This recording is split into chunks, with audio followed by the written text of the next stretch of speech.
मनसेचे नेते अमितजी ठाकरे यांनी उद्घाटन केलं.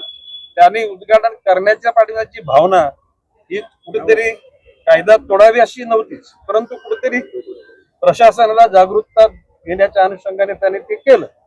खरं म्हणजे आता त्यांच्यावर गुन्हा नोंदवलेला आहे. मी त्या गुन्हा नोंदवण्याच्या प्रक्रियेशी मी सहमत नाही. ती प्रक्रिया झाली ती एक प्रकारची म्हणजे स्वयंस्फूर्तीने झाली, नॅचरली झाली. राज ठाकरेंना मी बोलवतो की आम्ही बऱ्याच कालखंड आम्ही एकत्र काम केलेलं आहे. कायद्याचं कुठेतरी बंधन झुगारावं, कायद्याला आव्हान द्यावं अशा प्रकारची भूमिका घेतलेली ती माणसं नाहीत किंवा ते नेतृत्व करतात. आणि म्हणून माझं म्हणणं आहे की शेवटी राजकारण बरेच दिवस करता येतं, परंतु नको त्या ठिकाणी राजकारण करण्याची कोणाची इच्छा असेल त्यांना लखलावो. मी माननीय आयुक्त महोदयांना सांगतो ही केस विड्रॉ करून टाका, जेणेकरून कटुता संपतात. रोकठोक महाराष्ट्राला सबस्क्राईब करा आणि बेल आयकॉनवर क्लिक करायला विसरू नका.